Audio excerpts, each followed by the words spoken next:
Hello, everybody, and welcome or welcome back to the second shelf and to Keeping Up with Tradition, another book haul.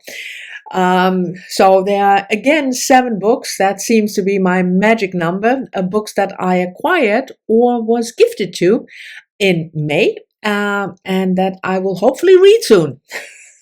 Anyway, the first book is a present from Heidi from my reading life. If you watched the recent reads video last Sunday, I already told you that Heidi and her husband Eddie, they came over to Europe and they visited Switzerland, but they also visited me and Amsterdam and Cologne. And in Amsterdam, we also went book shopping.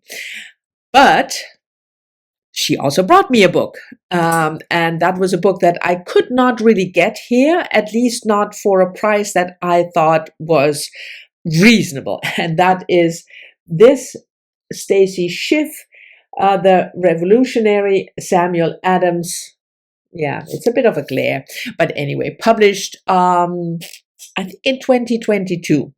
Well, if you follow my channel, you first of all know that I absolutely love Stacy Schiff's biography of Cleopatra, which incidentally was my first buddy read with Heidi. And we will be reading this also together starting this week. So my knowledge of US American history or American history like South, North Canada is very sketchy. I mean, I know a couple of big names, Lincoln and Jefferson and Washington, and I know a little bit about South American history, but it's not that I really know detail. And when I saw that Stacy Schiff had a biography of a man called Adams, I, of course, mixed this up with John Adams, his cousin, who was also one of the founding fathers and became one of the presidents of your country, the US viewers of you. But anyway, so this is sparked my interest because of the author first. And then I looked it up and I saw that Samuel Adams is one of the more intellectual fathers maybe of that whole revolution.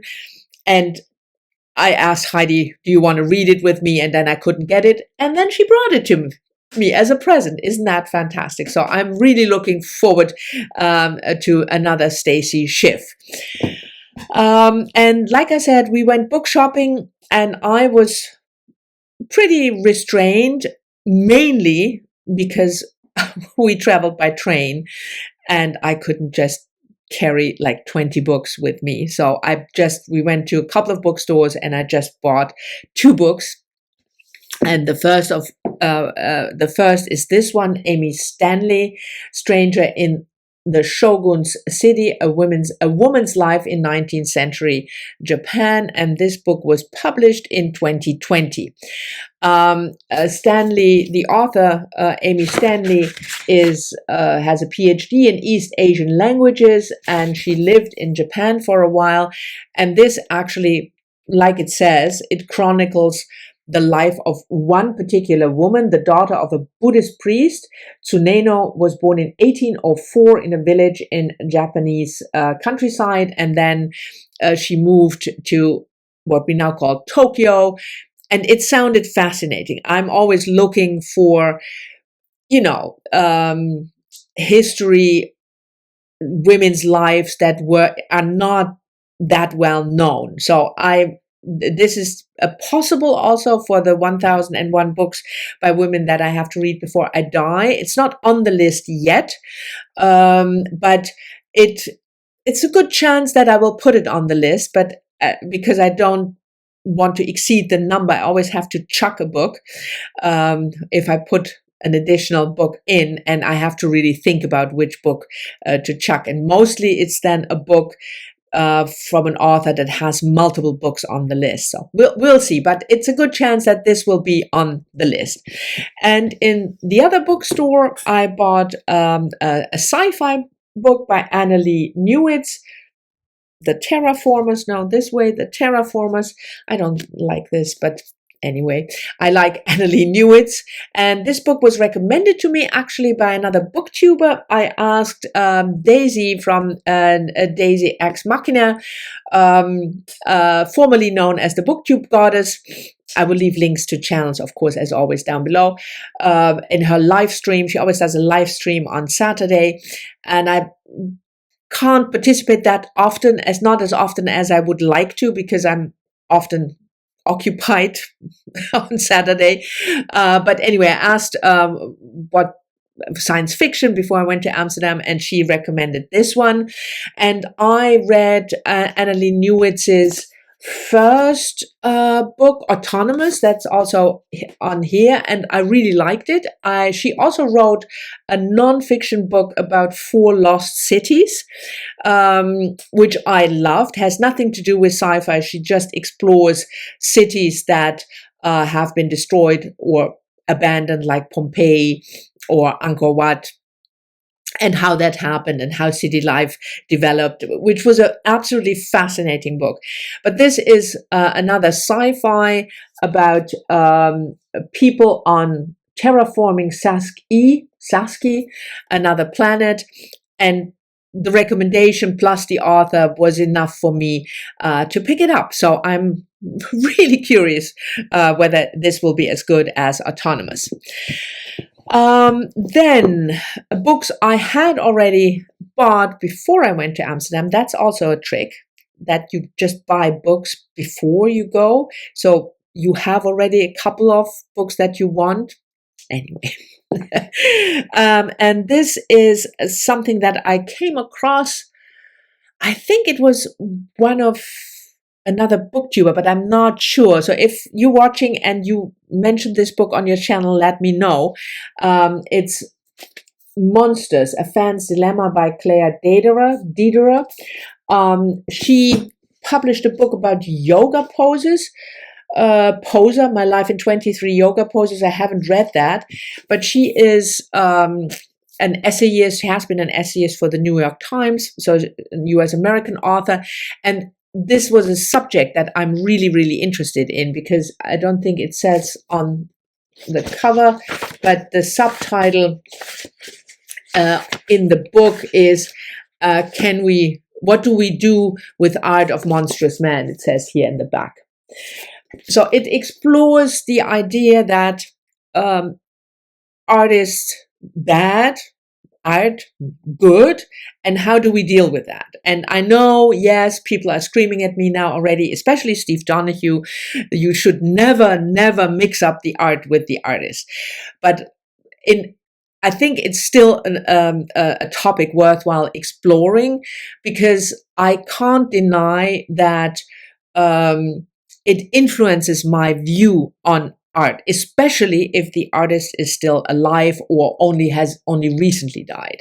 I mean, I know very little about, some Greek sculpture, so his life or her life cannot influence me. But if we're talking about Roman Polanski and his movies, or Woody Allen and his movies, the stuff I know about their life is definitely influencing me. I can't unknow it, so to speak. So I'm really, really curious how she approaches the subject. And when I saw this title, A Fan's Dilemma, I thought I definitely have to get the book. I'm not sure about the cover, by the way, what that's supposed to, me screaming at the artist or something.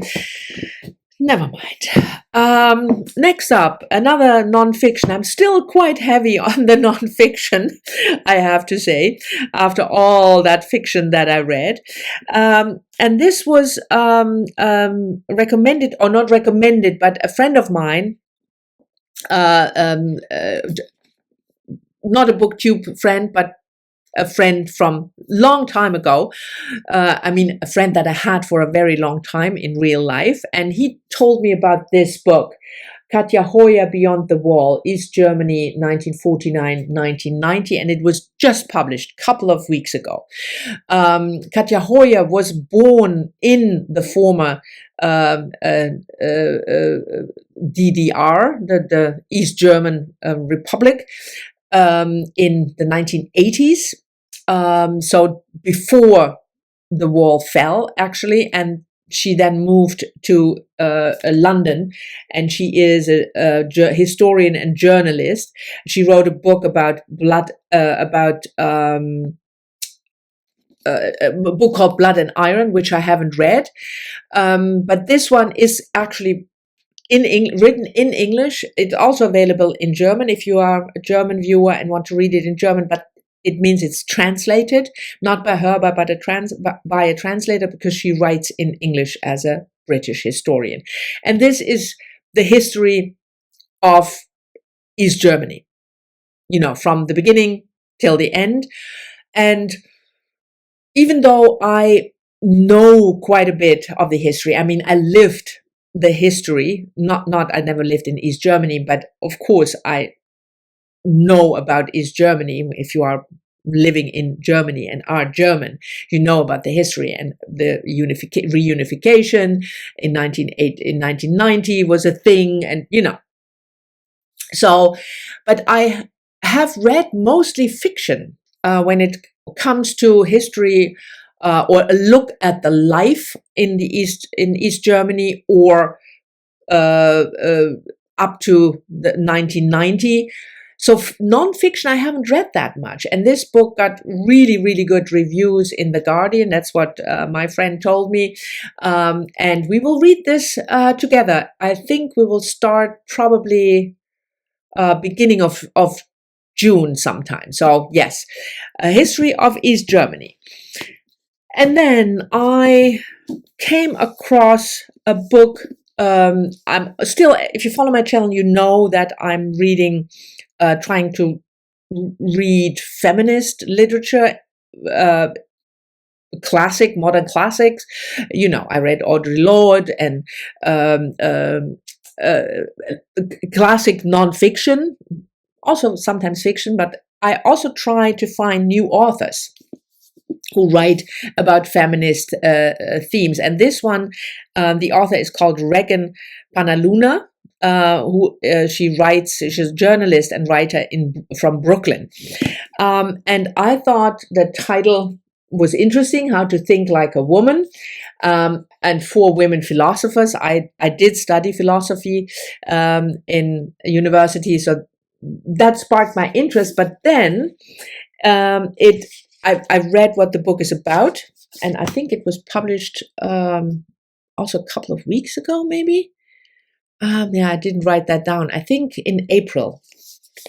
But anyway, when I read what the book is about, that the author came across a 17th century philosopher named Damaris Cudworth Masham, and that she read her work, and then that led to other philosophers, Mary Estelle, Katharina Cockburn, and Mary Wollstonecraft. Well, the only name of these 4 that I know and that I've read is Mary Wollstonecraft. So I thought 3 more 17th century female thinkers, I want to read about them. That's why I bought this book.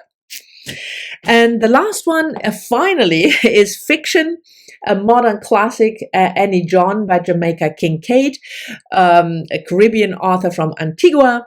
Obviously, this book was published, let me check, 1985.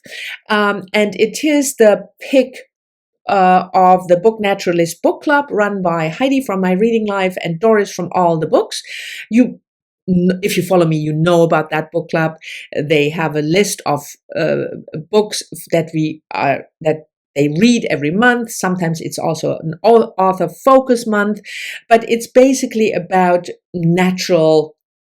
encouraging us to read more book about natural life, the nature stuff.